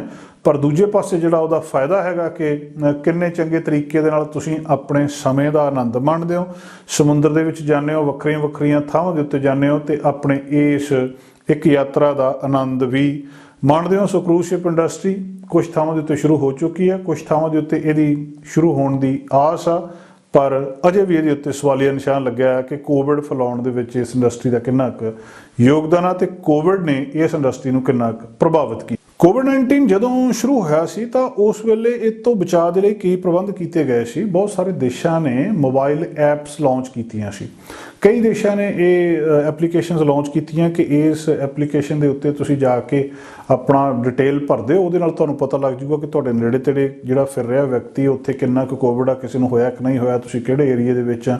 ਉਹਦੇ ਡੈਸ਼ਬੋਰਡ ਦੇ ਉੱਤੇ ਸਾਰੀ ਡਿਟੇਲ ਆ ਜਾਂਦੀ ਸੀ, ਅੱਜ ਕਿੰਨੇ ਕੇਸ ਆ, ਕੱਲ੍ਹ ਕਿੰਨੇ ਕੇਸ ਸੀ, ਹੁਣ ਕੀ ਟ੍ਰੈਂਡ ਆ, ਸਾਰਾ ਕੁਛ ਨਾ ਐਪਲੀਕੇਸ਼ਨ ਦੇ ਵਿੱਚ ਸੀਗਾ। ਦੁਨੀਆ ਦੇ ਵਿੱਚ ਬਹੁਤ ਸਾਰੇ ਦੇਸ਼ਾਂ ਨੇ ਇਹ ਐਪਲੀਕੇਸ਼ਨ ਬਹੁਤ ਕਾਮਯਾਬੀ ਦੇ ਨਾਲ ਚਲਾਈਆਂ। ਕਈ ਜਿਹੜੀਆਂ ਐਪਸ ਹੈਗੀਆਂ ਸਾਡੀਆਂ, ਜਦੋਂ ਅਸੀਂ ਵਾਪਸ ਕੈਨੇਡਾ ਦੇ ਵਿੱਚ ਆਉਣਾ ਹੁੰਦਾ ਉਸ ਵੇਲੇ ਉਹ ਐਪਸ ਜਿਹੜੀਆਂ ਕੰਮ ਕਰਦੀਆਂ ਆ। ਭਾਰਤ ਦੇ ਵਿੱਚ ਐਪ ਸੀਗੀ, ਉੱਥੇ ਬਹੁਤ ਇਹ ਕਾਮਯਾਬੀ ਦੇ ਨਾਲ ਚੱਲੀ। ਕਈ ਦੇਸ਼ਾਂ ਦੇ ਵਿੱਚ ਇਹ ਸਾਰਾ ਕੁਝ ਚੰਗੇ ਤਰੀਕੇ ਦੇ ਨਾਲ ਹੋਇਆ, ਪਰ ਕਈ ਦੇਸ਼ਾਂ ਦੇ ਵਿੱਚ ਲੋਕਾਂ ਨੇ ਇਹਨਾਂ ਐਪਲੀਕੇਸ਼ਨਸ ਦੀ ਵਰਤੋਂ ਹੀ ਨਹੀਂ ਕੀਤੀ। ਜਾਂ ਉਹਨੂੰ ਇੱਦਾਂ ਲੱਗਿਆ ਕਿ ਇਹਦੀ ਵਰਤੋਂ ਕਰਨਾ ਕੋਈ ਬਹੁਤ ਜ਼ਰੂਰੀ ਨਹੀਂ ਹੈ ਜਾਂ ਇਹਦੇ ਨਾਲ ਕੋਈ ਵੱਡਾ ਫਾਇਦਾ ਨਹੀਂ ਹੁੰਦਾ। ਕੈਨੇਡਾ ਦੇ ਵਿੱਚ ਵੀ ਫੈਡਰਲ ਸਰਕਾਰ ਨੇ ਹੌਲੇ ਦਿਨੇ ਕਰਕੇ ਚੁੱਪਚਾਪ ਜਿਹੜੀ ਇਹਨਾਂ ਦੀ Covid alert contact tracing app ਸੀ, ਕੈਨੇਡਾ ਦੀ Covid alert contact tracing app, ਉਹਦੇ ਵਿੱਚ ਹੌਲੀ ਹੌਲੀ ਹੱਥ ਖੜੇ ਕਰ ਦਿੱਤੇ ਤੇ ਇਹਨਾਂ ਨੇ ਕਿਹਾ ਵੀ ਇਹ ਨਹੀਂ ਲੋਕ ਚਲਾਉਂਦੇ ਤੇ ਅਸੀਂ ਵੀ ਇਹਦੇ ਉੱਤੇ ਚੁੱਪ ਹੋ ਗਏ। ਇਹਨੂੰ ਡਾਊਨਲੋਡ ਹੀ ਨਹੀਂ ਕੀਤਾ ਲੋਕਾਂ ਨੇ, ਡਾਊਨਲੋਡ ਕੀਤਾ ਤੇ ਉਹਦੇ ਤੋਂ ਬਾਅਦ ਵਰਤਿਆ ਨਹੀਂ। ਫੈਡਰਲ ਸਰਕਾਰ ਨੇ ਲਗਭਗ ਕੋਵਿਡ ਅਲਰਟ ਐਪ ਦੇ ਉੱਤੇ ਹੁਣ ਹੱਥ ਖੜੇ ਕਰ ਦਿੱਤੇ ਆ। ਕੁਝ ਸਮਾਂ ਪਹਿਲਾਂ ਹੀ ਜਦੋਂ ਇਹ ਲਾਂਚ ਕੀਤੀ ਗਈ ਆ, ਉਹਦੇ ਤੋਂ ਬਾਅਦ ਮਤਲਬ ਹੁਣ ਜਦੋਂ ਅਸੀਂ ਕ੍ਰਿਸਮਸ ਨੂੰ ਲੰਘ ਚੁੱਕੇ ਹਾਂ ਤਾਂ ਉਹਦੇ ਤੋਂ ਕਈ ਮਹੀਨੇ ਪਹਿਲਾਂ ਇਹ ਲਗਭਗ ਲੋਕ ਇਹਦੀ ਵਰਤੋਂ ਛੱਡ ਚੁੱਕੇ ਆ। ਅਸਲ ਦੇ ਵਿੱਚ ਸਰਕਾਰ ਨੇ ਵੀ ਇਹਦੀ ਸਪੋਰਟ ਕਰਨੀ ਛੱਡ ਦਿੱਤੀ। ਫਿਰ ਇਸ ਐਪਲੀਕੇਸ਼ਨ ਦੀ ਇਹਦੇ ਬਾਰੇ ਪ੍ਰਚਾਰ ਵੀ ਨਹੀਂ ਕੀਤਾ ਤੇ ਇਹਦੇ ਬਾਰੇ ਗੱਲਬਾਤ ਵੀ ਨਹੀਂ ਕੀਤੀ ਤੇ ਇਹਦੇ ਡੈਸ਼ਬੋਰਡ ਨੂੰ ਅਪਡੇਟ ਵੀ ਨਹੀਂ ਕੀਤਾ। ਇਹਦੀ ਜਿਹੜੀ ਅਪਟੇਕ ਸੀਗੀ ਉਹ ਇੰਨੀ ਜ਼ਿਆਦਾ ਘੱਟ ਆ ਕਿ ਇਹਨੂੰ ਮੇਨਟੇਨ ਕਰਨਾ ਕੋਈ ਬਹੁਤੀ ਜਿਹੜੀ ਚੰਗੀ ਗੱਲ ਜਾਂ ਬਹੁਤੀ ਫਾਇਦੇ ਵਾਲੀ ਗੱਲ ਨਹੀਂ ਸੀ ਸਰਕਾਰ ਲਈ ਕਿ ਕਿਸੇ ਨਾ ਕਿਸੇ ਤਰ੍ਹਾਂ ਇਹਨੂੰ ਮੇਨਟੇਨ ਕਰੇ, ਕਿਉਂਕਿ ਇਹਦੇ ਵਿੱਚੋਂ ਨਤੀਜਾ ਹੀ ਬਹੁਤ ਘੱਟ ਆਉਣਾ। ਜਿੰਨੇ ਲੋਕਾਂ ਨੇ ਡਾਊਨਲੋਡ ਕੀਤੀ ਉਹਨਾਂ ਦੀ ਗਿਣਤੀ ਬਹੁਤ ਘੱਟ ਆ। ਡਾਊਨਲੋਡ ਕਰਨ ਤੋਂ ਬਾਅਦ ਕਿੰਨੇ ਲੋਕਾਂ ਨੇ ਇਹਨੂੰ ਯੂਜ਼ ਹੀ ਨਹੀਂ ਕੀਤਾ ਉਹਨਾਂ ਦੀ ਗਿਣਤੀ ਉਹਦੇ ਤੋਂ ਵੀ ਘੱਟ ਆ। ਤੇ ਫਿਰ ਸਰਕਾਰ ਇਹਦੇ ਲਈ ਉਹਨੂੰ ਲੱਗਿਆ ਕਿ ਇਹਨੂੰ ਬਹੁਤਾ ਜ਼ਿਆਦਾ ਲੰਬਾ ਸਮਾਂ ਅੱਗੇ ਨਹੀਂ ਚਲਾਇਆ ਜਾ ਸਕਦਾ। ਇਹ ਜਦੋਂ ਪਿਛਲੇ ਸਮੇਂ ਦੇ ਵਿੱਚ ਹੁਣ ਨਵੇਂ ਕੋਵਿਡ-19 ਦੀ ਇਨਫੈਕਸ਼ਨ ਓਮਿਕਰੋਨ ਵੇਰੀਐਂਟ ਕਰਕੇ ਲਗਾਤਾਰ ਵਧੀ ਆ ਤਾਂ ਇਹ ਸਭ ਤੋਂ ਵੱਧ ਟਰਾਂਸਮਿਸਿਬਲ ਆ ਇਸ ਵੇਲੇ ਅੱਜ ਦੀ ਡੇਟ ਵਿੱਚ। ਤਾਂ ਬੁੱਧਵਾਰ ਨੂੰ ਜਦੋਂ ਕੈਨੇਡਾ ਦੇ ਵਿੱਚ ਕੱਲ੍ਹ 25,000 ਕੇਸ ਨਵਾਂ ਸਾਹਮਣੇ ਆਇਆ ਸੀ। ਕੁਬੈਕ ਦੇ ਵਿੱਚ 13,139, ਓਨਟਾਰੀਓ 'ਚ 10,000 ਦੇ ਨੇੜੇ ਤੇੜੇ, ਮੈਨੀਟੋਬਾ 'ਚ 947, ਮਤਲਬ ਇੱਕ ਦਿਨ ਦੇ ਵਿੱਚ ਰਿਕਾਰਡ ਕੇਸਿਸ ਇਹ ਸਾਹਮਣੇ ਆਏ ਸੀ। ਹੁਣ ਇਸ ਵੇਲੇ ਲੋਕਾਂ ਨੇ ਸੋਚਣਾ ਸ਼ੁਰੂ ਕੀਤਾ ਵੀ ਉਹ ਐਪ ਕਿੱਥੇ ਆ, ਉਹ ਐਪ ਦੇ ਵਿੱਚ ਜਿਹੜੀ ਜੋ ਕੁਛ ਜਾਣਕਾਰੀ ਸੀਗੀ ਉਹਦਾ ਕੀ ਕੀਤਾ ਗਿਆ। ਹੁਣ ਉਹ ਕੰਟੈਕਟ ਟ੍ਰੇਸਿੰਗ ਹੋ ਨਹੀਂ ਰਹੀ ਤੇ ਇਹ ਗੱਲਬਾਤ ਦੱਸੀ ਜਾ ਰਹੀ ਆ ਕਿ ਇਹਦੇ ਬਾਰੇ ਸਰਕਾਰ ਨੇ ਐਲਾਨ ਵੀ ਕੋਈ ਨਹੀਂ ਕੀਤਾ ਵੀ ਇਹ ਐਪ ਨੂੰ ਬੰਦ ਕਰ ਲਓ ਜਾਂ ਇਹਦਾ ਫਾਇਦਾ ਕੋਈ ਨਹੀਂ। ਚੁੱਪਚਾਪ ਉਹਨਾਂ ਨੇ ਇਹਦੀ ਵਰਤੋਂ ਜਾਂ ਇਹ ਕਹਿ ਲਓ ਕਿ ਗਿਵ ਅਪ ਕਰ ਦਿੱਤਾ ਕਿ ਇਹਦੀ ਵਰਤੋਂ ਬਹੁਤੀ ਜ਼ਿਆਦਾ ਫਾਇਦੇਮੰਦ ਨਹੀਂ ਹੈ। ਸੋ ਕੋਵਿਡ ਅਲਰਟ ਜਿਹੜਾ ਆ ਇਹਦਾ ਬਹੁਤ ਜ਼ਿਆਦਾ ਇਸ ਵੇਲੇ ਹੋ ਸਕਦਾ ਸੀ, ਕਿਉਂਕਿ ਲੇਟੈਸਟ ਸਟੈਟਿਸਟਿਕਸ ਜਿਹੜੀਆਂ ਹੈਲਥ ਕੈਨੇਡਾ ਦੀਆਂ ਉਹ ਦੱਸ ਰਹੀਆਂ ਆ ਕਿ ਐਪ ਲਗਭਗ ਲੋਕ ਵਰਤੋਂ ਕਰਨੀ ਬੰਦ ਕਰ ਚੁੱਕੇ ਆ। ਹਾਲਾਂਕਿ ਬੰਦ ਨਹੀਂ ਕੀਤੀ ਗਈ, ਇਹ ਓਪਰੇਸ਼ਨਲ ਹੈਗੀ ਆ। ਨਵੰਬਰ ਦੇ ਵਿੱਚ 3.1 ਮਿਲੀਅਨ ਫੋਨ ਐਕਟੀਵਿਟੀ ਸੀਗੀ ਇਹਦੇ ਉੱਤੇ ਕੋਵਿਡ-19 ਅਲਰਟ ਐਪ ਦੇ ਉੱਤੇ, ਜਿਹੜੀ ਕਿ ਅੱਧੇ ਤੋਂ ਵੀ ਘੱਟ ਹੈਗੀ ਆ ਟੋਟਲ ਨੰਬਰ ਜਿੰਨੇ ਡਾਊਨਲੋਡ ਕੀਤੇ ਗਏ ਸੀ। 6.7 ਮਿਲੀਅਨ ਡਾਊਨਲੋਡ ਕੀਤੇ ਗਏ ਸੀ ਤੇ 3.1 ਮਿਲੀਅਨ ਦੇ ਉੱਤੇ ਇਹ ਇਸ ਵੇਲੇ ਰਨ ਕਰ ਲਈ ਹੈ। ਸੋ ਸਾਰੇ ਕੈਨੇਡਾ ਦੇ ਵਿੱਚ ਹਿਸਾਬ ਲਾ ਕੇ ਦੇਖ ਲਓ ਵੀ ਇਹ ਕਿੰਨੀ ਘੱਟ ਆ ਤੇ ਇਹਨੂੰ ਚਲਾਉਣ ਦੇ ਵਿੱਚ ਕਿੰਨਾ ਕੁ ਫਾਇਦਾ ਆ। ਇਹਦਾ ਮਤਲਬ ਇਹ ਆ ਕਿ 10% ਤੋਂ ਵੀ ਘੱਟ ਪਾਪੂਲੇਸ਼ਨ ਕੈਨੇਡਾ ਦੀ ਇਸ ਐਪ ਦੀ ਇਸ ਵੇਲੇ ਵਰਤੋਂ ਕਰ ਰਹੀ ਹੈ। ਸੋ ਜਿਹਦਾ ਕਿ ਕੋਈ ਤੁਕ ਨਹੀਂ ਬਣਦੀ ਕਿ ਇਹਨੂੰ ਹੋਰ ਅੱਗੇ ਚੱਲਦਾ ਰੱਖਿਆ ਜਾਵੇ। ਹੁਣ ਇਹ ਐਪਲੀਕੇਸ਼ਨ ਦੀ ਵਰਤੋਂ ਕਿਉਂ ਲੋਕਾਂ ਨੇ ਘੱਟ ਕੀਤੀ ਜਾਂ ਕਿਉਂ ਨਹੀਂ ਕੀਤੀ, ਇਹ ਆਪਣੇ ਆਪ ਦੇ ਵਿੱਚ ਬਹੁਤ ਵੱਡਾ ਸਵਾਲ ਆ। ਐਪਲੀਕੇਸ਼ਨ ਬਹੁਤ ਸਾਰੇ ਪ੍ਰੋਵਿੰਸਿਸ ਦੇ ਵਿੱਚ ਅਵੇਲੇਬਲ ਸੀਗੀ, ਬ੍ਰਿਟਿਸ਼ ਕੋਲੰਬੀਆ ਤੇ ਅਲਬਰਟਾ ਨੂੰ ਛੱਡ ਕੇ। ਇਹਨਾਂ ਦੋਵੇਂ ਪ੍ਰੋਵਿੰਸਿਸ ਨੇ ਇਹਦੇ ਆਟਵਾ ਦੇ ਇਸ ਪ੍ਰੋਗਰਾਮ ਨੂੰ ਸਾਈਨ ਅਪ ਨਹੀਂ ਸੀ ਕੀਤਾ, ਇਹਨਾਂ ਨੇ ਇਹਨੂੰ ਯੂਜ਼ ਨਹੀਂ ਸੀ ਕੀਤਾ। ਪਰ ਲਾਸਟ ਵੀਕ ਜਿਹੜੀ ਇੱਕ ਟੋਰਾਂਟੋ ਦੀ ਅਖਬਾਰ ਆ ਉਹਨੇ ਦੱਸਿਆ ਕਿ ਨੋਵਾ ਸਕੋਸ਼ੀਆ ਦੇ ਵਿੱਚ ਇਹਨੂੰ ਲਗਭਗ ਹੈਂਡਲ ਕਰਨਾ ਕੋਵਿਡ-19 ਦੇ ਦੂਜੇ ਪੋਟੈਂਸ਼ੀਅਲ ਐਕਸਪੋਜ਼ਰ ਦੇ ਲਈ ਬਹੁਤ ਘਟਾ ਦਿੱਤਾ ਲੋਕਾਂ ਨੇ। ਇਹ ਚੱਲਣੀ ਚਾਹੀਦੀ ਸੀ। ਜਿਹੜੇ ਗੂਗਲ ਤੇ ਐਪਲ ਜਿਹੜੇ ਐਪ ਸਟੋਰਸ ਹੈਗੇ ਆ ਉੱਥੇ ਦੱਸਦੇ ਆ ਕਿ ਕੋਵਿਡ ਅਲਰਟ ਐਪ ਨੇ ਕੋਈ ਵੀ ਇੱਕ ਸਿੰਗਲ ਅਪਡੇਟ ਅਗਸਤ ਤੋਂ ਬਾਅਦ ਨਹੀਂ ਜਿਹੜੀ ਇਹਦੇ ਕੋਲ ਆਈ, ਨਾ ਸਤੰਬਰ ਦੇ ਵਿੱਚ। ਸੋ ਜੇ ਅਪਡੇਟ ਸਰਕਾਰ ਵੱਲੋਂ ਵੀ ਕੋਈ ਨਹੀਂ ਆਈ, ਕੁਛ ਨਹੀਂ ਹੋਇਆ, ਤੇ ਇਹਦਾ ਮਤਲਬ ਇਹ ਆ ਕਿ ਲਗਭਗ ਇਹ ਐਪ ਬੰਦ ਹੋ ਚੁੱਕੀ ਹੈ। ਇਹ ਜੇ ਸ਼ੁਰੂ ਕੀਤੀ ਗਈ ਸੀ ਤਾਂ ਕੀ ਉਸ ਵੇਲੇ ਜਿਹੜੇ ਮਾਹਰ ਸੀਗੇ ਉਹਨਾਂ ਨੂੰ ਲੱਗਦਾ ਸੀ ਕਿ ਇਹਦਾ ਕੋਈ ਫਾਇਦਾ ਹੈਗਾ ਆ, ਤਾਂ ਹੀ ਉਹਨਾਂ ਨੇ ਸ਼ੁਰੂ ਕੀਤੀ ਸੀ। ਤੇ ਜੇ ਉਸ ਵੇਲੇ ਉਹਨਾਂ ਨੇ ਕਿਹਾ ਸੀ ਕਿ ਇਸ ਐਪ ਦਾ ਫਾਇਦਾ ਹੈ, ਇਹਨੂੰ ਲਾਂਚ ਕਰਨਾ ਚਾਹੀਦਾ, ਤੇ ਫਿਰ ਉਹ ਫਾਇਦਾ ਹੋਇਆ ਕਿਉਂ ਨਹੀਂ? ਤੇ ਜੇ ਹੋਇਆ ਕਿਉਂ ਨਹੀਂ, ਇਹਦੇ ਲਈ ਜ਼ਿੰਮੇਵਾਰ ਕੌਣ ਆ? ਤੇ ਜੇ ਇਹਦਾ ਫਾਇਦਾ ਨਹੀਂ ਹੋਇਆ, ਇਹ ਪ੍ਰੋਗਰਾਮ ਜਿਹੜਾ ਇੱਕ ਤਰੀਕੇ ਨਾਲ ਫੇਲ ਹੋਇਆ, ਤਾਂ ਫਿਰ ਇਹਨੂੰ ਸਰਕਾਰ ਦੇ ਵਿੱਚ ਮੰਨਣ ਦੇ ਵਿੱਚ ਕੀ ਹਰਜ ਆ? ਉਹਨਾਂ ਨੇ ਚੁੱਪ ਚਪੀਤੇ ਇਹਨੂੰ ਬੰਦ ਕਿਉਂ ਕਰ ਲਿਆ? ਬਹੁਤ ਸਾਰੇ ਸਵਾਲ ਆ ਜਿਹੜੇ ਸਾਹਮਣੇ ਹੈਗੇ ਆ। ਸੋ ਪੇਪਰ ਇੱਕ ਜਿਹੜਾ ਪਬਲਿਸ਼ ਹੋਇਆ ਉਹਦੇ ਵਿੱਚ ਬਹੁਤ ਸਾਰੀਆਂ ਗੱਲਾਂ ਬਾਤਾਂ ਸਾਹਮਣੇ ਆਈਆਂ। ਇਹ ਵੀ ਪਤਾ ਲੱਗਿਆ ਕਿ ਕੈਨੇਡਾ ਦੀ ਇਹ ਐਪ ਦੁਨੀਆ ਦੇ ਵਿੱਚ ਸਭ ਤੋਂ ਘੱਟ ਅਡੈਪਟ ਕੀਤੀ ਗਈ ਐਪ ਸੀਗੀ। ਦੇ ਜਿਹੜੇ 8 ਹੋਰ ਦੇਸ਼ ਆ ਜਿਵੇਂ ਫਰਾਂਸ ਆ, ਜਰਮਨੀ ਆ, UK ਆ, ਇਟਲੀ ਆ, ਉਹਨਾਂ ਦੇ ਵਿੱਚ। ਸੋ ਇਹ ਜਿਹੜੇ 2 ਹੋਰ ਇਸ਼ੂ ਇਹਦੇ ਵਿੱਚ ਨੋਟਿਸ ਕੀਤੇ ਗਏ ਸੀ ਕਿ ਇਹ ਐਪ ਲੇਟ ਜਿਸ ਤਰੀਕੇ ਨਾਲ ਸ਼ੁਰੂ ਕੀਤੀ ਗਈ ਸੀ ਜੁਲਾਈ 2020 ਦੇ ਵਿੱਚ, ਜਦੋਂ ਕਿ ਇਹ ਪੈਂਡੈਮਿਕ ਸ਼ੁਰੂ ਹੋ ਗਈ ਸੀ, ਤੋਂ 4 ਮਹੀਨੇ ਬਾਅਦ ਵਿੱਚ ਇਹ ਐਪ ਸ਼ੁਰੂ ਹੋਈ ਸੀ। ਸੋ ਬਹੁਤ ਸਾਰੇ ਪ੍ਰੋਵਿੰਸਿਸ ਨੇ ਇਹਨੂੰ ਯੂਜ਼ ਕੀਤਾ ਸੀ, ਟੈਸਟ ਕੀਤਾ ਸੀ, ਤੇ ਹੁਣ ਇਹਦੀ ਜਿਹੜੀ ਗੱਲਬਾਤ ਆ ਲਗਭਗ ਖਤਮ ਹੋ ਚੁੱਕੀ ਹੈ। ਪਰ ਬਹੁਤ ਸਾਰੇ ਸਵਾਲ ਆ ਜਿਹੜੇ ਖੜੇ ਆ ਤੇ ਕਹਿ ਰਹੇ ਆ ਕਿ ਇਹ ਐਪ ਦੀ ਵਰਤੋਂ ਕੀਤੀ ਜਾ ਸਕਦੀ ਆ ਤੇ ਕੋਵਿਡ ਨੂੰ ਕੰਟਰੋਲ ਕਰਨ ਦੇ ਵਿੱਚ ਇਹ ਮਦਦ ਹੋ ਸਕਦੀ ਹੈ। ਕੋਵਿਡ-19 ਦੀ ਜਦੋਂ ਵੈਕਸੀਨ ਬਣੀ ਸੀ ਤੇ ਉਹਦੇ ਤੋਂ ਬਾਅਦ ਇਹ ਵੈਕਸੀਨ ਲੱਗਣੀ ਸ਼ੁਰੂ ਹੋਈ ਸੀ। ਕਈ ਕੰਪਨੀਆਂ ਨੇ ਵੈਕਸੀਨ ਬਣਾਈ, ਕਈ ਦੇਸ਼ਾਂ ਨੇ ਵੈਕਸੀਨ ਬਣਾਈ, ਕਈ ਦੇਸ਼ਾਂ ਨੂੰ WHO ਨੇ ਮਾਨਤਾ ਦਿੱਤੀ ਤੇ ਕਈ ਦੇਸ਼ਾਂ ਨੂੰ ਮਾਨਤਾ ਨਹੀਂ ਦਿੱਤੀ। ਇੱਦਾਂ ਲੱਗਦਾ ਕਿ ਅਜੇ ਵੀ ਇਹ ਵੈਕਸੀਨੇਸ਼ਨ ਦਾ ਪ੍ਰੋਗਰਾਮ ਇੱਕ ਐਕਸਪੈਰੀਮੈਂਟਲ ਸਟੇਜ ਦੇ ਉੱਤੇ ਆ। ਵੱਖ-ਵੱਖ ਤਜਰਬੇ ਕੀਤੇ ਜਾ ਰਹੇ ਆ ਤੇ ਉਹਨਾਂ ਤਜਰਬਿਆਂ ਦੇ ਵਿੱਚੋਂ ਕੁਝ ਗੱਲਾਂ ਸਾਹਮਣੇ ਆਉਂਦੀਆਂ ਜਿਹੜੀਆਂ ਲੋਕਾਂ ਦੇ ਨਾਲ ਨਿਊਜ਼ ਏਜੰਸੀ ਸਾਂਝੀਆਂ ਕਰਦੀਆਂ। ਵਿਗਿਆਨੀ ਕੋਈ ਐਕਸਪੈਰੀਮੈਂਟ ਕਰਦੇ, ਉਹਦੀ ਰਿਪੋਰਟ ਵੱਖਰੀ ਆਉਂਦੀ ਹੈ। ਕਿਸੇ ਹੋਰ ਪਾਸੇ ਕੋਈ ਤਜਰਬਾ ਹੋ ਰਿਹਾ ਹੁੰਦਾ, ਉਹਦੀ ਰਿਪੋਰਟ ਵੱਖਰੀ ਹੁੰਦੀ ਹੈ। ਕਿਹੜੀ ਵੈਕਸੀਨ ਲੱਗਣੀ ਚਾਹੀਦੀ ਆ? 1 ਡੋਜ਼ ਵਾਲੀ ਲੱਗਣੀ ਚਾਹੀਦੀ, 2 ਡੋਜ਼ ਲੱਗਣੀਆਂ ਚਾਹੀਦੀਆਂ, 2 ਡੋਜ਼ ਮਿਲਾ ਕੇ ਲੱਗਣੀਆਂ ਚਾਹੀਦੀਆਂ, ਮਿਕਸ ਐਂਡ ਮੈਚ ਹੋ ਸਕਦਾ। ਕੁਝ ਲੋਕਾਂ ਨੇ ਕਿਹਾ ਚੰਗੀ ਗੱਲ ਆ, ਕੁਝ ਲੋਕਾਂ ਨੇ ਕਿਹਾ ਇਹ ਚੰਗੀ ਗੱਲ ਨਹੀਂ ਆ। ਅਮਰੀਕਾ ਮਿਕਸ ਐਂਡ ਮੈਚ ਨੂੰ ਪਹਿਲਾਂ ਮਾਨਤਾ ਨਹੀਂ ਦਿੰਦਾ ਸੀ। ਕੈਨੇਡਾ ਨੇ ਕਿਹਾ ਸੀ ਕਿ ਜੇਕਰ ਤੁਸੀਂ 2 ਜਿਹੜੀਆਂ ਇਹ ਡੋਜ਼ਸ ਆ ਵੈਕਸੀਨਸ ਆ 2 ਵੱਖਰੀ ਤਰ੍ਹਾਂ ਦੀਆਂ ਲਵਾਉਣੇ ਤੇ ਇਹਦੇ ਨਾਲ ਜ਼ਿਆਦਾ ਫਾਇਦਾ ਹੁੰਦਾ। ਬਾਅਦ ਦੇ ਵਿੱਚ ਅਮਰੀਕਾ ਨੇ ਵੀ ਇਸ ਗੱਲ ਨੂੰ ਮਾਨਤਾ ਦੇ ਦਿੱਤੀ ਕਿ ਜਿਨ੍ਹਾਂ ਦੇ ਚਲੋ 2 ਡੋਜ਼ ਮਿਕਸ ਐਂਡ ਮੈਚ ਲੱਗੀਆਂ ਉਹ ਵੀ ਵੈਕਸੀਨੇਟਡ ਮੰਨੇ ਜਾ ਸਕਦੇ ਆ। ਪਹਿਲਾਂ ਉਹਨਾਂ ਨੂੰ ਵੈਕਸੀਨੇਟਡ ਮੰਨਿਆ ਹੀ ਨਹੀਂ ਸੀ ਜਾ ਰਿਹਾ। ਇੱਕ ਵੈਕਸੀਨ ਜੌਨਸਨ ਕੰਪਨੀ ਨੇ ਬਣਾਈ ਸੀ। ਇਹ ਵੈਕਸੀਨ ਦਾ ਇੱਕੋ ਫਾਇਦਾ ਹੈ ਕਿ ਇਹਦੀ ਇੱਕੋ ਹੀ ਡੋਜ਼ ਲਾਉਣੀ ਪੈਂਦੀ ਆ। ਹਾਲਾਂਕਿ ਕੁਛ ਥਾਵਾਂ ਦੇ ਉੱਤੇ 2 ਡੋਜ਼ ਲੱਗ ਰਹੀਆਂ, ਜਿਵੇਂ ਫਾਈਜ਼ਰ ਬਾਇਓਟੈਕ ਦੀਆਂ, ਕੁਛ ਥਾਂ 3 ਲੱਗ ਚੁੱਕੀਆਂ ਜਿਹੜੀਆਂ ਬੂਸਟਰ ਸ਼ਾਟਸ ਲੱਗ ਚੁੱਕੇ, ਤੀਜੀ ਡੋਜ਼ ਵੀ, ਤੇ ਕੁਛ ਥਾਵਾਂ ਦੇ ਉੱਤੇ ਚੌਥੀ ਦੀ ਤਿਆਰੀ ਕੀਤੀ ਜਾ ਰਹੀ ਕੁਛ ਦੇਸ਼ਾਂ ਦੇ ਵਿੱਚ, ਤੇ ਕਈ ਥਾਵਾਂ ਦੇ ਉੱਤੇ ਲੱਗਣੀ ਸ਼ੁਰੂ ਵੀ ਹੋ ਗਈ ਹੈ। ਹੁਣ ਇੱਕ ਹੋਰ ਰੀਅਲ ਵਰਲਡ ਸਟੱਡੀ ਹੋਈ ਆ, ਸਾਊਥ ਅਫਰੀਕਾ ਦੇ ਹੈਲਥ ਕੇਅਰ ਵਰਕਰਸ ਨੇ ਕੀਤੀ ਆ, ਤੇ ਗੱਲ ਉਹਨਾਂ ਨੇ ਇਹ ਲੱਭੀ ਆ ਕਿ ਜੌਨਸਨ ਕੋਵਿਡ-19 ਵੈਕਸੀਨ ਦੇ ਜਿਨ੍ਹਾਂ ਨੂੰ 2 ਡੋਜ਼ ਲੱਗ ਗਈਆਂ ਉਹਨਾਂ ਨੂੰ 85% ਪ੍ਰੋਟੈਕਸ਼ਨ ਮਿਲ ਜਾਂਦੀ ਹੈ ਹਸਪੀਟਲਾਈਜੇਸ਼ਨ ਦੇ ਓਮੀਕਰੋਨ ਵੇਰੀਐਂਟ ਦੇ ਖਿਲਾਫ।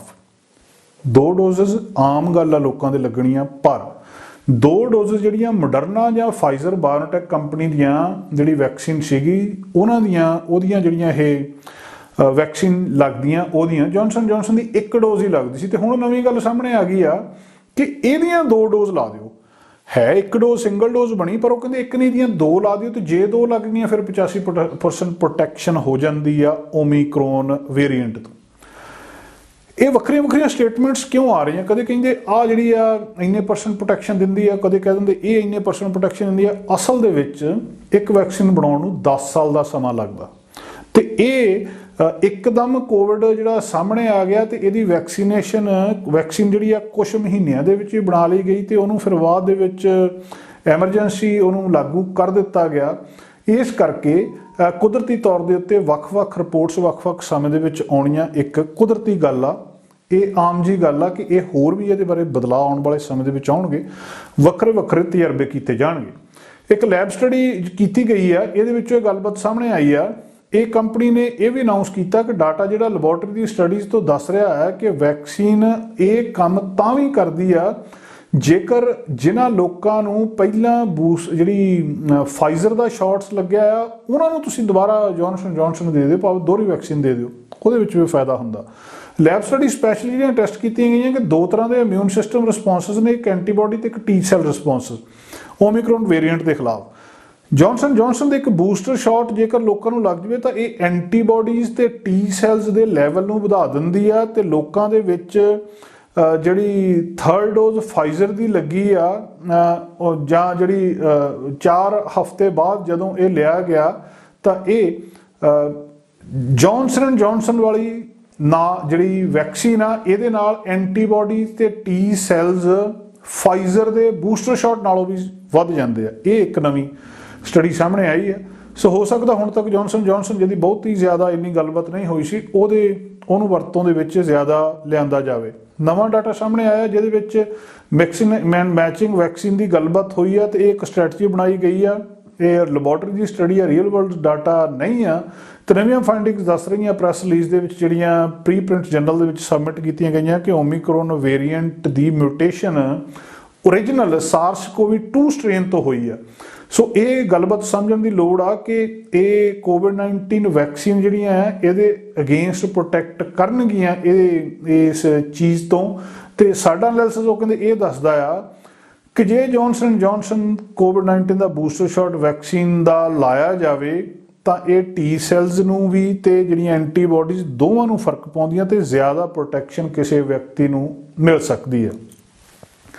ਜਦੋਂ ਦੀ ਇਹ ਵੈਕਸੀਨ ਲਾਂਚ ਹੋਈ ਆ, ਸਿੰਗਲ ਸ਼ਾਟ ਜੌਨਸਨ ਵੈਕਸੀਨ ਜਿਹੜੀ ਆ ਇਹਨੂੰ ਕਈ ਪਰਸੈਪਸ਼ਨ ਦੇ ਨਾਲ ਗੱਲਬਾਤ ਸਾਹਮਣੇ ਆਈ ਸੀ। ਇਹ ਵੀ ਗੱਲਬਾਤ ਪਿੱਛੇ ਜੇ ਸਾਹਮਣੇ ਆਈ ਸੀ ਕਿ ਫਾਈਜ਼ਰ ਤੇ ਮੋਡਰਨਾ ਨਾਲੋਂ ਇਹ ਘੱਟ ਇਫੈਕਟਿਵ ਆ। ਇਸ ਕਰਕੇ ਬਹੁਤੇ ਦੇਸ਼ਾਂ ਨੇ ਫਾਈਜ਼ਰ ਤੇ ਮੋਡਰਨਾ ਨੂੰ ਪਹਿਲ ਦਿੱਤੀ, ਜੌਨਸਨ ਵਾਲੀ ਵੈਕਸੀਨ ਨੂੰ ਪਹਿਲ ਨਹੀਂ ਦਿੱਤੀ। ਇਹਦੇ ਤੋਂ ਬਾਅਦ ਕੁਝ ਐਕਸਪਰਟਸ ਇਸ ਗੱਲ ਦੇ ਉੱਤੇ ਸਹਿਮਤ ਹੋ ਗਏ ਕਿ ਜੌਨਸਨ ਜਿਹੜੀ ਆ 2 ਸ਼ਾਟਸ ਜਿੰਨੀ ਇਫੈਕਟਿਵ ਨਹੀਂ ਆ, ਪਰ ਜੇਕਰ ਹੁਣ ਇਹਦੇ ਵੀ 2 ਸ਼ਾਟ ਦੇ ਦਿੱਤੇ ਜਾਣ ਤਾਂ ਇਹ ਦੱਸਿਆ ਜਾ ਰਿਹਾ ਕਿ ਇਹ ਜ਼ਿਆਦਾ ਇਫੈਕਟਿਵ ਹੋ ਸਕਦੀ ਆ। ਜੌਨਸਨ ਦੀ ਵੈਕਸੀਨ ਦੀ ਬਾਕੀ ਕੰਪਨੀਆਂ ਦੀ ਵੈਕਸੀਨ ਨਾਲੋਂ ਵੱਖਰੀ ਗੱਲ ਕੀ ਸੀ? ਉਹ ਇਹ ਸੀ ਕਿ ਜੌਨਸਨ ਵੈਕਸੀਨ ਦਾ ਇੱਕੋ ਟੀਕਾ ਲਾਉਣਾ ਪੈਂਦਾ, ਬਾਕੀ ਸਾਰਿਆਂ ਦੀਆਂ 2-2 ਡੋਜ਼ਸ ਦੇਣੀਆਂ ਪੈਂਦੀਆਂ ਸੀ। ਪਰ ਹੁਣ ਉਹ ਕਹਿੰਦੇ ਜੇ ਇਹਦੇ ਵੀ 2 ਡੋਜ਼ਸ ਲਾ ਦਿੱਤੀਆਂ ਜਾਣ ਤਾਂ ਇਹ ਤੁਹਾਡੇ ਇਮਿਊਨ ਸਿਸਟਮ ਨੂੰ ਜ਼ਿਆਦਾ ਤਕੜਿਆਂ ਕਰ ਸਕਦੀ ਆ। ਐਸੇ ਮਹੀਨੇ ਦੇ ਸ਼ੁਰੂ ਦੇ ਵਿੱਚ centre for disease control and prevention ਨੇ ਇਹ ਗੱਲਬਾਤ ਕਹੀ ਸੀ ਕਿ ਜਿਹੜੇ ਵੈਕਸੀਨੇਟਡ ਆ ਫਾਈਜ਼ਰ ਤੇ ਮੋਡਰਨਾ ਵੈਕਸੀਨਸ ਦੇ ਜਿਹੜੀ ਜੌਨਸਨ ਸਿੰਗਲ ਸ਼ਾਟ ਜਿਹੜੀ ਵੈਕਸੀਨ ਹੈਗੀ ਆ ਉਹਨਾਂ ਨੂੰ ਜੇ ਪਹਿਲਾਂ ਜਿਹਨਾਂ ਨੇ ਜੌਨਸਨ ਲਈ ਆ ਉਹ ਦੂਜੀਆਂ ਕੰਪਨੀਆਂ ਦੀ ਵੈਕਸੀਨ ਦੂਜੇ ਸ਼ਾਟ ਵਜੋਂ ਲਵਾ ਲੈਣ। ਇਸ ਕਰਕੇ ਨਹੀਂ ਕਿ ਜਿਹੜੀ ਸਿੰਗਲ ਸ਼ਾਟ ਜੌਨਸਨ ਵੈਕਸੀਨ ਆ पर यह सीगा कि दा रिस्क जिहड़ा हैगा रेयर ब्लड क्लॉट्स का वो सीगा सेफ ते इफैक्टिव सीगा। CDC ਦੀਆਂ कुछ रिसर्चेस सामने आईयां सी। हुण एक नवीं खोज है, देखो ये उत्ते वर्ल्ड हैल्थ ऑर्गेनाइजेशन दूजे साइंटिस्ट कितना यकीन करते हैं तो ये उत्ते कितना अमल हुंदा कि जिहड़ी बनी एक लाउण लई सी उहदियां ही 2 ला दिओ ते उहदा फायदा दूजियां दियां 3 लाउण नालों ज़्यादा हो सकदा। अज लगभग सारियां खबरां कोविड-19 के आले दुआले घूम रहीआं आ। गल्लां बातां कोविड-19 तो बिना दुनिया दे विच होर कोई हो नहीं रहीआं, क्योंकि चाहे इकोनॉमी है, चाहे होर चीज़ां है, चाहे माइग्रेशन है, सारा कुछ सीधे सीधे रूप दे विच कोविड दे नाल ही जुड़िया आ। इहदे इकनॉमिक जिहड़े इहदा असर नूं घटाउण दे लई अमेरिका ने आइसोलेशन रूल्स दे विच, क्वारंटीन रूल्स दे विच तब्दीली कर दित्ती सी। आपां कल भी जिक्र कीता सी कि बहुत सारे देश आइसोलेशन का टाइम घट कर रहे हैं तो सरकारां इस चीज़ दे विच मतलब एक तरीके दे नाल ट्रेड ऑफ कर रही हैं इस गल नूं कि कोविड-19 की ट्रांसमिशन नूं ते दूजी जिहड़ी इकोनॉमीज़ ते एसेंशियल सर्विसिज आ उहनूं किस तरीके दे नाल चलदियां रखना। हुण इस चीज़ दे विच वर्ल्ड हैल्थ ऑर्गेनाइजेशन ने कहा कि यह चीज़ खतरे वाली आ कि जे पहला 15 दिनों के विच कहिंदे सी तुसीं घर बैठो 15 दिन, तुहानूं 2 हफ्ते 14 दिन जिहड़ा घर बैठना पऊगा जे तुहानूं कोविड-19 हो गया तो जां तुसीं कॉन्टैक्ट दे विच आए हो तो कि जे इन्ने दिनों बाद वायरस सामने आ सकदा, फिर फैल सकदा। भी हुण की साइंस बदल गई? साइंस ने जिहड़ी पहलां खोज कीती सी की वो खोज गलत सी जां हुण जिहड़ी खोज कीती गई वो गलत आ? वर्ल्ड हैल्थ ऑर्गेनाइजेशन कहिंदा कि तुसीं रिस्क दे विचों तुसीं खतरा मुੱਲ लै रहे हो इस समय नूं घटा के। सरकारां दी अपनी मजबूरी है, हैल्थ केयर वर्कर तो मिल ही नहीं रहे। कल आपां तुहाडे नाल गलबात कीती सी कि कैनेडा दे विच उन्हां हैल्थ केयर वर्कर नूं भी काम दे उत्ते आउण लई किहा जा सकदा जिहड़े करोना पॉजिटिव हैगे आ। हुण जिहड़ी आइसोलेशन दा जां क्वारंटीन दा समां घटाउणा ये एक वड्डा खतरा हो सकदा नवीं इन्फैक्शन दे नाल। बुधवार नहीं वाइट हाउस ने अमेरिका दे विच ब्रीफिंग कीती सी। सेंटर फॉर डिजीज़ कंट्रोल ते प्रिवेंशन के डायरैक्टर जिहड़े ने रोशी वलस्की ने, उन्होंने कहा सी कि जिहड़े ये भावें केस ज़्यादा वध रहे हैं हॉस्पिटलाइजेशन ते डैथ जिहड़ी आ वो कंपैरेटिवली लो आ, वो घट आ। डॉक्टर एंथनी फाउची ने कहा सी जिहड़े बाइडन एडमिनिस्ट्रेशन के चीफ मैडिकल एडवाइज़र ने कि जिहड़े इंसीडेंट ने ओमिक्रोन दे नाल ये डेल्टा तो घट खतरनाक ने पर फैल तेज़ी दे नाल रहे आ। पर यह भी आ कि कहंदे जिन्नी ज़्यादा ये केस वधणगे हॉस्पिटलाइजेशन वध सकती है। सो ये भी कहा सी कि जिहड़ी सैकेंड बूस्टर जिहड़ा यानी कि चौथी डोज वो भी लग सकती है, पर हजे तक कोई भी ये नहीं सी कीता गया कि कदों इहनूं लाया जाना है। कोविड-19 के केस अमेरिका दे विच काफ़ी वध रहे हैं। नवें पेंडेमिक रिकॉर्ड सामने आया। बुधवार नूं कल 3 लाख तो ज़्यादा केस सीगा 7 दिन की एवरेज दे विच। वॉल स्ट्रीट जर्नल दे जिहड़ा जॉन हॉपकिंसन यूनीवर्सिटी का डाटा ये दस रहा सी क्रिसमस तो बाद जिन्ना वाधा होया तो आने वाले समय दे विच इन्हां छुट्टियां तो बाद न्यू ईयर तो बाद जिन्ना वाधा होना है अपने आप दे विच एक बहुत बड़ी गलबात होगी। बुधवार नूं 7 डे एवरेज जिहड़ी सीगी हॉस्पिटलाइजेशन की कन्फर्म्ड केसेस की कोविड-19 की 77,840 सी। US department of health and human services के अंकड़ियां अनुसार 40% 14% पिछले 2 हफ्तिਆਂ ਦੇ ਵਿੱਚ ਇਹ ਵਾਧਾ ਹੋਇਆ ਜਿਹੜਾ ਆਪਣੇ ਆਪ ਦੇ ਵਿੱਚ ਬਹੁਤ ਜ਼ਿਆਦਾ ਦੱਸਿਆ ਜਾ ਰਿਹਾ ਹੈ। ਦੂਜੇ ਦੇਸ਼ਾਂ ਦੇ ਵਿੱਚ ਵੀ ਇਹ ਨਿਯਮਾਂ ਨੂੰ ਲੈ ਕੇ ਆਲੋਚਨਾ ਹੋ ਰਹੀ, ਜਿੱਥੇ ਜਿੱਥੇ ਕਿਤੇ ਵੀ ਨਿਯਮ ਢਿੱਲੇ ਕੀਤੇ ਜਾ ਰਹੇ। ਨਿਯਮ ਇਸ ਕਰਕੇ ਢਿੱਲੇ ਕੀਤੇ ਜਾ ਰਹੇ ਕਿ ਇਕਨੋਮੀ ਰੁਕ ਜੂਗੀ, ਕੰਮਕਾਰ ਰੁਕ ਜੂਗਾ, ਦੁਨੀਆ ਘਰ ਦੇ ਵਿੱਚ ਬੈਠ ਜੂਗੀ ਤਾਂ ਹੋ ਸਕਦਾ ਵਾਇਰਸ ਉਹਨਾਂ ਨੁਕਸਾਨ ਨਾ ਕਰੇ ਜਿੰਨਾ ਇਹ ਇਕਨੋਮੀ ਦਾ ਥੱਲੇ ਜਾਣਾ ਨੁਕਸਾਨ ਕਰ ਦੇਵੇ।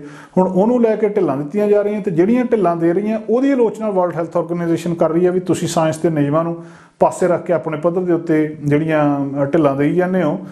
फ्रांस यूनाइटेड किंगडम इन्होंने भी हॉस्पिटलाइजेशन ਦੇ ਵਿੱਚ ਨਵੇਂ ਰਿਕਾਰਡ ਸਾਹਮਣੇ ਆਏ ਆ ਪਿਛਲੇ ਸਮੇਂ ਦੇ ਵਿੱਚ। ਲਗਾਤਾਰ ਆਪਾਂ ਰੋਜ਼ ਅੰਕੜੇ ਦੇਖਦੇ ਆ ਤੇ ਤੁਹਾਡੇ ਨਾਲ ਸਾਂਝੇ ਕਰਦੇ ਆ ਤੇ ਇਹਨਾਂ ਥਾਵਾਂ ਦੇ ਉੱਤੇ ਵੀ ਜਿਹੜੀ ਹੈਗੀ ਆ ਕੰਸਰਨ ਜਿਹੜੇ ਆ ਕੁਆਰੰਟੀਨ ਦੇ ਉੱਤੇ ਸ਼ੋ ਕੀਤੇ ਜਾ ਰਹੇ ਆ। ਤੇ ਵਰਲਡ ਹੈਲਥ ਆਰਗੇਨਾਈਜੇਸ਼ਨ ਕੱਲ ਬੁੱਧਵਾਰ ਨੂੰ ਉਹਨਾਂ ਨੇ ਕਿਹਾ ਕਿ ਤੁਸੀਂ ਜਿੰਨਾ ਇਸ ਸਮੇਂ ਨੂੰ ਘਟਾ ਦਿਓਗੇ ਇਹ ਗਲਤ ਹੋਊਗਾ। ਤੁਸੀਂ ਸਾਇੰਸ ਤੇ ਦੂਜੀਆਂ ਚੀਜ਼ਾਂ ਦੇ ਵਿੱਚ ਟ੍ਰੇਡ ਆਫ ਨਹੀਂ ਕਰ ਸਕਦੇ।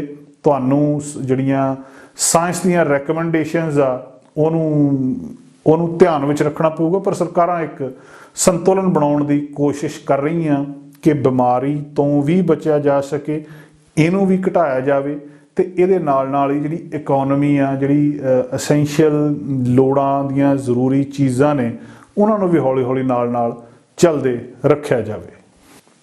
कोविड-19 की शुरुआत चीन तो हुई सी। चीन ने बहुत जल्दी अपनी वैक्सीन बना ली सी, पर अजे चीन भी इस सारे कुछ के विचों बाहर नहीं आ सकिया। शुरू दे विच देखा गया सी कि चीन पहला देश सी जिहड़ा सब तो पहला इस पैंडेमिक दे विचों बाहर आया सी, पर अजे भी चीन पूरी तरह कोविड-19 के प्रभाव तो बाहर नहीं है। शियान सूबा चीन का जिहदे विच बहुत सारे केस सामने आए आ कोविड-19 दे, ते लॉकडाउन उत्थे पिछले दिनों तो ला दिता गया। खबर शियान सूबे तो ये आ रही है कि उत्थे लोकां नूं इस वेले रोटी पानी दे भी लाले पे आ। 8 दिन हो गए लॉकडाउन दे विच, सरकार ने बहुत सख्ती की है, सरकार किसी नूं बाहर नहीं निकल दिंदी ते लोकां नूं रोटी पानी भी पूरा नहीं मिल रहा।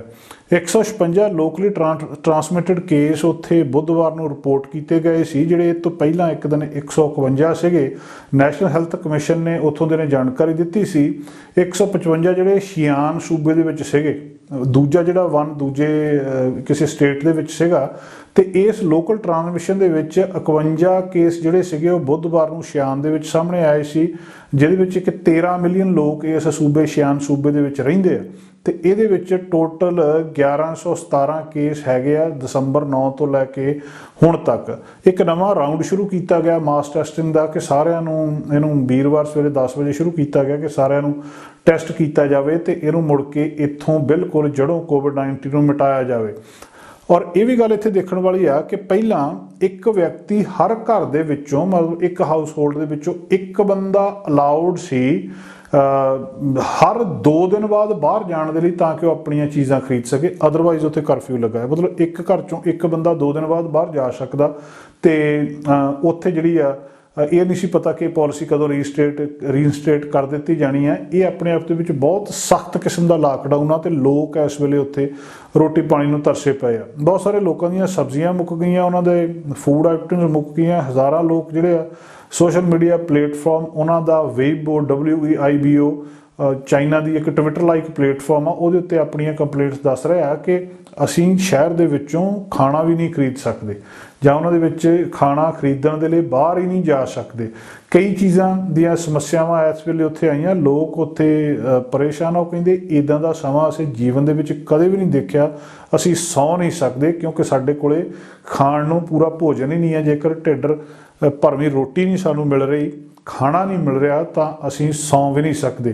कई लोगों ने इस लॉकडाउन नूं ठीक समझते हुए कहा कि सरकार का यतन ठीक आ, पर इस सारे कुछ के विच लोग बहुत परेशान ने। बुधवार बाद दोपहर नूं Chen Zhenfeng deputy head of Xi'an Municipal Bureau of Commerce ने क्या एक प्रैस कॉन्फ्रेंस की है। उहदे विच उन्होंने दस्सिया कि भोजन खरीदण दे विच मुश्किल आ, क्योंकि वर्कर की शॉर्टेज आ। ਜਿਹੜੇ वर्कर डिलीवरी करते आ वो वर्कर उन्ने नहीं आ।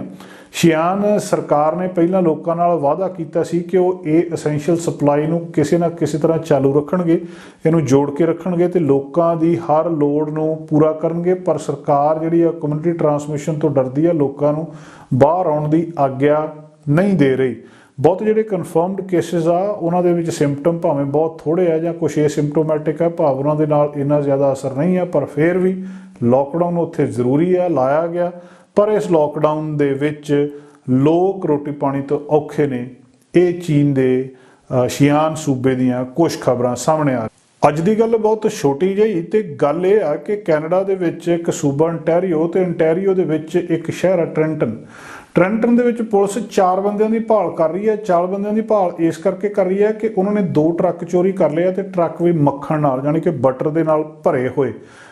2 ਲੱਖ ਦੀ कीमत, $2 ਲੱਖ ਦੀ कीमत का यह बटर दस्या जा रहा है। पुलिस इन्वेस्टिगेशन ने दस्या कि 4 बंदे आ जिहड़े इस ट्रकिंग फैसिलिटी दे विच जिहड़ी ग्लैनमिलर रोड के उत्ते ट्रेंटन दे विच 11 बजे रात नूं दाखल होया 25 दसंबर नूं। ते पहला अंदर चले गए। 2 जिहड़े ट्रांसपोर्ट ट्रक सीगे उन्होंने चोरी कर लिया, ते नाल ही 2 ट्रेलर उन्हां दे सीगे, ते दोवां ट्रेलरां दे उत्ते दोवां नूं रला के दसदे आ कि 20,000 किलो जिहड़ा उहदे विच बटर सीगा। सो 20,000 किलोग्राम बटर चोरी कर लिया गया ओंटारियो दे एक शहर दे विचों। पुलिस पुछ रही है कि जे किसी नूं इस चोरी बारे जिहड़ी कि 25 दसंबर नूं रात नूं 11 बजे हुई आ ਪਤਾ ਹੋਵੇ ਤਾਂ ਸਾਡੇ ਨਾਲ ਸੰਪਰਕ ਜ਼ਰੂਰ ਕਰਨ। ਤੁਸੀਂ ਉਸ ਇਲਾਕੇ ਦੇ ਵਿੱਚ ਰਹਿੰਦੇ ਹੋ ਜਾਂ ਇਹਦੇ ਬਾਰੇ ਕੋਈ ਜਾਣਕਾਰੀ ਰੱਖਦੇ ਹੋ ਤਾਂ ਆਪਣੀ ਪੁਲਿਸ ਨੂੰ ਜਾਣਕਾਰੀ ਜ਼ਰੂਰ ਦਿਓ। ਉਹ ਕਹਿੰਦੇ ਟਰੱਕ ਬਾਅਦ ਦੇ ਵਿੱਚ ਪੁਲਿਸ ਨੇ 27 ਦਸੰਬਰ ਨੂੰ 2 ਦਿਨ ਬਾਅਦ ਈਟੋਬੀਕੋ ਦੇ ਵਿੱਚ ਲੱਭ ਲਏ, ਜਿਹੜੀ ਆ ਐਟਵਿਲ ਡਰਾਈਵ ਟੋਰਾਂਟੋ ਦੇ ਵਿੱਚ। ਪਰ ਰੌਲਾ ਇਹ ਹੈ ਕਿ ਦੋਵੇਂ ਟਰੱਕ ਖਾਲੀ ਸੀ, ਉਹਨਾਂ ਦੇ ਵਿੱਚੋਂ ਸਾਰੇ ਦਾ ਸਾਰਾ ਮੱਖਣ ਚੱਕ ਲਿਆ ਗਿਆ, ਉੱਥੋਂ ਉਹ ਲੈ ਗਏ ਆ ਕਿਤੇ। ਉਹਦੇ ਬਾਰੇ ਪੁਲਿਸ ਦੱਸ ਰਹੀ ਆ। ਇੱਕ ਉਹਨਾਂ ਨੇ ਤਸਵੀਰ ਵੀ ਜਾਰੀ ਕੀਤੀ ਹੈ ਪੁਲਿਸ ਨੇ, ਬਲੈਕ SUV ਹੈ ਕਹਿੰਦੇ, ਜਿਹੜਾ ਜਿਹਨੇ ਇਹਨਾਂ ਨੂੰ ਉਸ ਗਲੈਨਮਿਲਰ ਰੋਡ ਦੇ ਉੱਤੇ ਉਹ ਟਰੱਕ ਫੈਸਿਲਿਟੀ ਦੇ ਨੇੜੇ ਡ੍ਰੌਪ ਕੀਤਾ। ਬੰਦੇ ਬਾਹਰ ਆਏ ਆ, ਅੰਦਰ ਗਏ ਆ ਤੇ ਟਰੱਕ ਲੈ ਕੇ ਭੱਜ ਗਏ ਆ।